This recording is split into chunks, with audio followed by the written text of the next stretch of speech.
Louisville, Kentucky, 1973. Muhammad Ali was the most recognizable face on the planet. Impossible to go anywhere without being mobbed, without cameras, without crowds, without people wanting autographs, photos, conversations. Being Muhammad Ali meant never having privacy, never having anonymity, never having the simple freedom to walk down a street without the world watching. But there was a part of Ali's life nobody knew about, a secret he kept for 15 years, a second identity he created not for fame or money or attention, for the opposite, for the ability to help people without them knowing who he was, without his celebrity overshadowing the help, without turning charity into spectacle. He called himself Marcus Brown. Not creative, not fancy, just a normal name that wouldn't draw attention. Marcus Brown was a community organizer from Chicago who moved around a lot, helped set up youth programs, worked with churches and community centers, showed up in struggling neighborhoods, and offered to help however he could. Volunteered, donated time, got things done, then moved on to the next place that needed help. Nobody who met Marcus Brown knew he was Muhammad Ali. The disguise was simple: glasses, different way of speaking, quieter, less animated, civilian clothes, ball cap, beard sometimes, nothing dramatic, just enough to make people not immediately recognize the most famous athlete in the world. And it worked, because people don't expect to see celebrities in community centers in poor neighborhoods. Don't expect Muhammad Ali to show up introducing himself as Marcus Brown, asking how he can help paint the gym. The secret started in 1973. Ali had just gotten his boxing license back, was preparing for his comeback, was dealing with fame at a level he'd never experienced before. Everywhere he went, chaos, people screaming, touching him, asking for things, making demands, taking photos. But he missed being able to just help people without the circus. He'd tried traditional charity, showing up as Muhammad Ali to donate to causes, to support organizations, to raise money. And it worked. His name brought attention, brought donations, brought press coverage, but it also brought complications, made everything about him instead of about the people he was trying to help, made charity feel performative, made helping people feel like PR instead of genuine service. So Ali created Marcus Brown, made him real enough to be believable, got a separate ID through connections, not illegal exactly, but not standard either. Used it to rent apartments under that name when traveling, to set up bank accounts for charitable giving that couldn't be traced back to Ali, to create a parallel life where he could be helpful without being famous. The first Marcus Brown project was in Detroit, a community center in a rough neighborhood that was about to close. Needed volunteers, needed someone who cared enough to put in work. Marcus Brown showed up, said he'd heard they needed help, offered to volunteer, started painting walls, fixing equipment, organizing programs. Spent 3 months there, working nights when Ali wasn't training or traveling, flying in as Ali, changing clothes, becoming Marcus, doing the work, flying out as Ali. Nobody connected them. The center didn't close, got the repairs done, got programs running, got back on track, and when Marcus Brown left, the director thanked him, said he'd saved the place, asked why he'd done it, what he got out of it. Marcus just smiled, said he liked helping, said seeing kids have a safe place was enough. Left before anyone could ask more questions, before anyone could look too closely at who he really was. Over 15 years, Marcus Brown appeared in dozens of cities across America, always in struggling neighborhoods that needed help desperately, always in Black communities that had been neglected by government programs and mainstream charity organizations, always showing up quietly, without announcement or fanfare, working hard with genuine dedication, making a real difference in ways that lasted, then disappearing before anyone could investigate too deeply his background, before local press could interview him, before his anonymity could be compromised and the whole secret unraveled. In Philadelphia, in 1974, Marcus Brown organized a youth boxing program from scratch. Started with nothing. Just showed up at a recreation center that was basically abandoned. Talked to kids on the street, asked what they needed, what would keep them safe, what would give them purpose. They said boxing. Marcus got equipment donated through anonymous benefactors who were actually Ali's own money routed through untraceable channels. Found volunteer coaches from the local community. Set up a complete organizational structure that gave street kids something genuinely positive. Something that kept them away from drugs and violence. Gave them discipline through training. Gave them self-respect through achievement. Gave them hope through having somewhere that cared about them. The program ran successfully for years. Still exists today under different management. None of the coaches or kids or community members involved knew it was started by Muhammad Ali, disguised as a community organizer who drove a beat-up Honda instead of a Cadillac. In Atlanta in 1977, Marcus Brown helped a struggling Baptist church keep its doors open when everything looked hopeless. The building desperately needed major structural repairs that would cost tens of thousands. The congregation was mostly elderly and poor, couldn't possibly afford professional contractors, couldn't raise that kind of money, were facing the reality of losing their spiritual home. Sat quietly in the back pew. Listened to the pastor preach about faith during hardship. Approached afterward. Said he'd heard about their situation. Said he worked with a charitable foundation that helped churches in need. Said he could access emergency funds for critical repairs. Then volunteered personally to help coordinate everything. Found affordable contractors who did excellent work. Organized volunteer labor from the congregation to reduce costs. Got the church fixed properly. Attended services there for several months afterward. Sat in back. Sang hymns quietly. Prayed alongside people who had no idea Muhammad Ali was in their pews. Left quietly when the work was done. The pastor never knew until 2016 that Muhammad Ali had saved his church, had sat in his congregation, had answered prayers he didn't know how to answer. In Los Angeles in 1980, Marcus Brown worked extensively with a program dedicated to helping formerly incarcerated people successfully reintegrate into society. This was personal for Ali. He'd faced prison time himself for refusing the draft. Understood how the system worked to keep people trapped in cycles. Understood how one mistake could follow someone forever. Marcus found these men jobs when nobody else would hire them. Helped them secure housing when landlords automatically rejected them. Taught them practical skills for interviews and workplace behavior. Spent months being an authentic mentor to men who'd made serious mistakes and desperately needed a genuine second chance. Men who would have treated him completely differently if they'd known he was Ali, who would have been starstruck and artificial instead of authentic and real, who would have seen celebrity and fame instead of just another man trying to help them rebuild their lives. The relationships Marcus built were real because Marcus wasn't famous. The help was accepted because Marcus was nobody special. The secret required incredible discipline.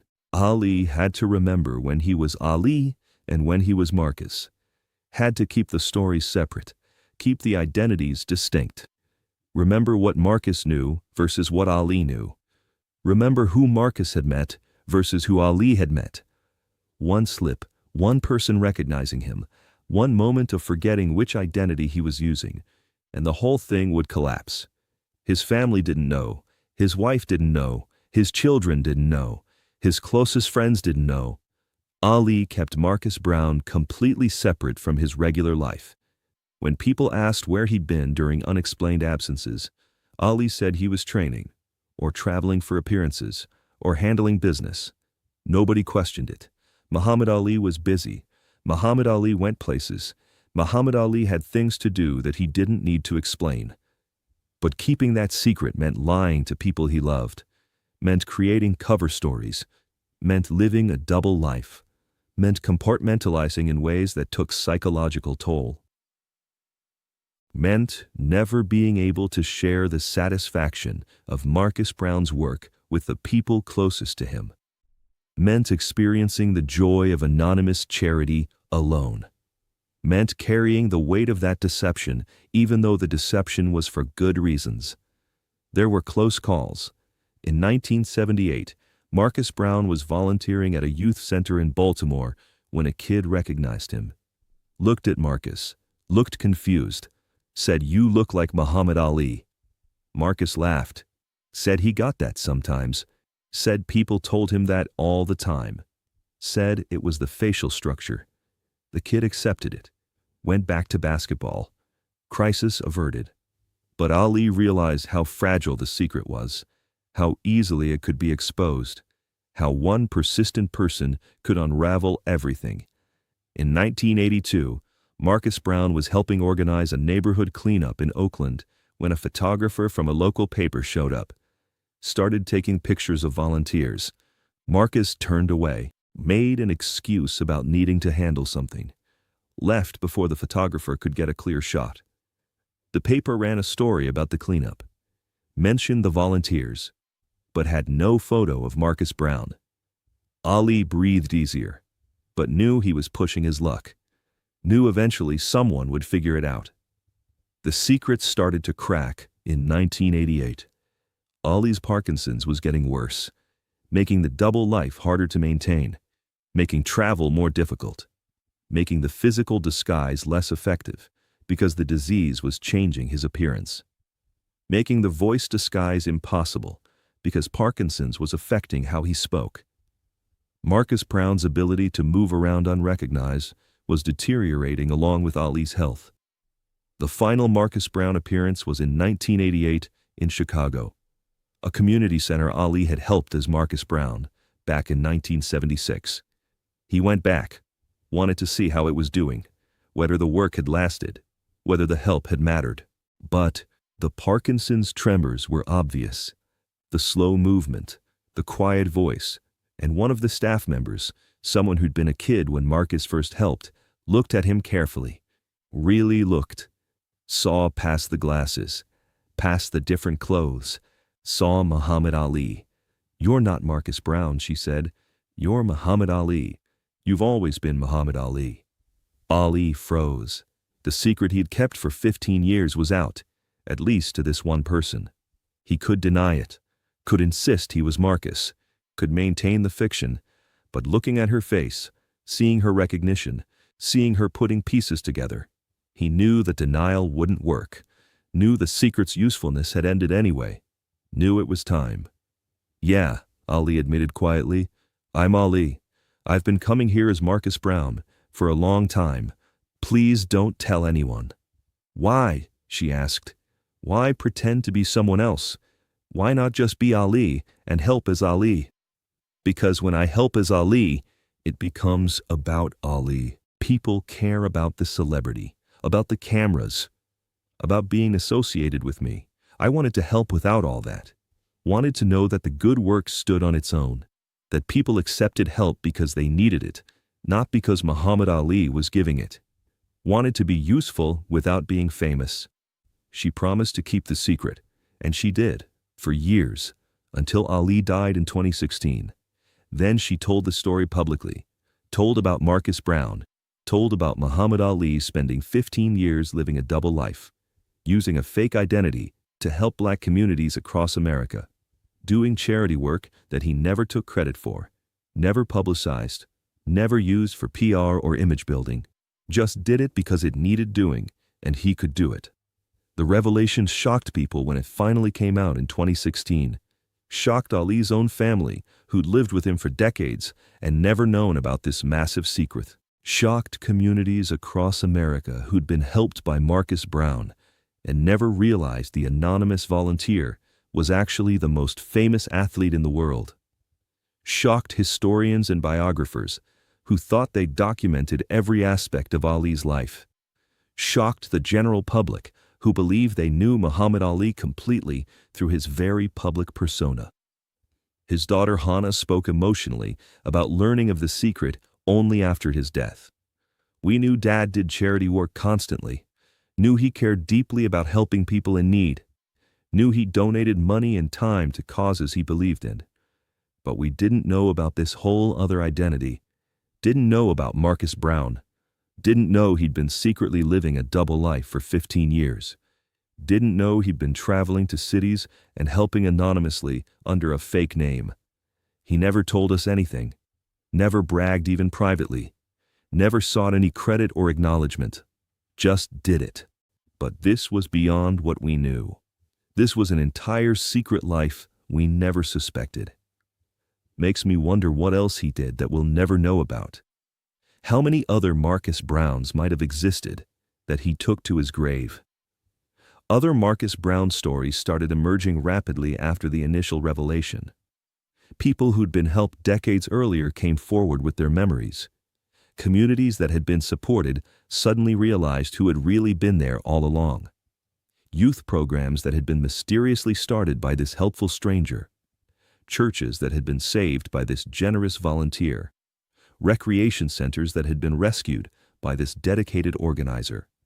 All connected back to this mysterious Marcus Brown, who'd appeared at exactly the right time with exactly the right help and then vanished. All actually Muhammad Ali, using a carefully constructed fake identity to serve people who needed serving. A woman from Detroit came forward with a particularly moving story. Marcus Brown taught me to box in 1975. I was 14, living in a terrible situation, heading toward drugs or worse. That boxing program saved my life. Marcus spent hours with me, teaching technique, teaching discipline, teaching me I was worth something. I thought he was just some nice volunteer who cared about kids.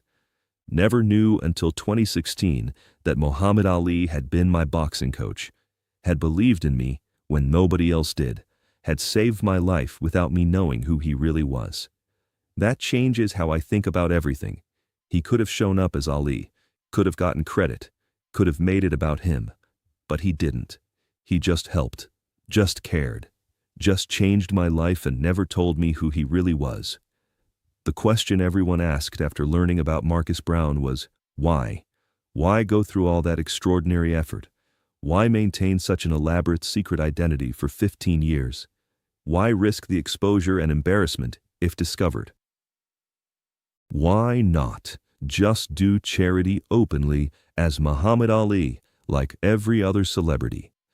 The answer revealed something profound about Ali's complicated relationship with fame, about his deep understanding of how celebrity fundamentally changes every interaction, about his wisdom regarding the unintended consequences of famous charity.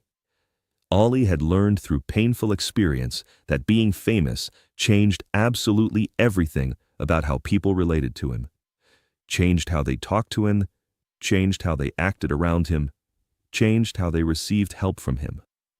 When Muhammad Ali donated money to a cause, people treated it as Muhammad Ali's generosity deserving special recognition. When Muhammad Ali volunteered somewhere, people focused obsessively on the fact that Muhammad Ali was physically there instead of on the work being done. The help became entirely about the helper. The charity became primarily about the celebrity. And Ali wanted desperately to know that his help mattered independent of his fame. Wanted to give authentically, without the giving being completely overshadowed by who was giving. Wanted to serve without every act of service becoming a media event and photo opportunity. Marcus Brown allowed exactly that. Allowed Ali to be genuinely useful without being worshipped as a savior. Allowed him to help people without being treated as something more than human. Allowed him to serve communities without that service becoming a spectacle that distracted from the actual work. Allowed him to know with certainty that when people accepted his help, they were accepting help based on its merit, not accepting Muhammad Ali's charity because it came from Muhammad Ali. Just accepting assistance from a man named Marcus Brown who showed up when needed and cared about outcomes. The psychological toll of maintaining this for 15 years was significant. Ali had to constantly remember when he was Ali and when he was Marcus, had to keep the stories separate, keep the identities distinct, remember what Marcus knew versus what Ali knew. One slip, and the whole construction would collapse. Moreover, keeping that secret meant lying to people he loved, meant cover stories for his wife, meant deceiving his children, meant living a double life requiring constant vigilance, meant never sharing the satisfaction of Marcus Brown's work with people closest to him, meant experiencing the joy of anonymous charity alone, meant carrying the weight of deception even though it served good purposes. The revelation of Marcus Brown became part of Ali's legacy, became evidence of humility despite fame, became proof that his commitment to helping people was genuine, not performative, became demonstration that he understood the complications of celebrity charity and found a way around them, became inspiration for other famous people struggling with how to help authentically. Some criticized it, said the deception was wrong, said lying to family was wrong, said using a fake identity was wrong, said Ali should have been honest about who he was, should have helped as himself, should have accepted the complications of famous charity rather than hiding behind a fake name. But others understood it differently. Understood as Ali's way of staying connected to regular people, to normal service, to helping without the circus. Understood it as his recognition that sometimes the best charity is anonymous, that sometimes helping without recognition is purer than helping with acknowledgement, that sometimes the most meaningful service happens when nobody knows who's serving. Muhammad Ali spent 15 years being someone he wasn't, so he could do something he believed in. Spent 15 years lying about his identity, so he could tell the truth about his values. Spent 15 years maintaining a secret, so he could openly help people. The contradiction was the point. The deception enabled the authentic service. The fake identity allowed the real impact. Marcus Brown was Muhammad Ali's gift to himself. The gift of anonymity, of service without spectacle, of being useful without being famous, of knowing his help mattered because of what he did, not because of who he was. For 15 years, the greatest boxer alive got to be nobody special, got to be just a guy trying to help, got to experience the satisfaction of charity without celebrity. And he never told anyone until he had no choice. If this story moved you, share it with someone who needs to know that the best help is sometimes anonymous, and the truest service happens without recognition. Subscribe for more stories about the secret lives of legends and the hidden good they did when nobody was watching. And remember, Muhammad Ali was Marcus Brown for 15 years, helped countless people who never knew who he really was, changed lives anonymously, served without credit. That's not deception for deception's sake. That's profound understanding that sometimes being nobody special lets you do the most meaningful good. Sometimes the greatest impact comes from the smallest recognition.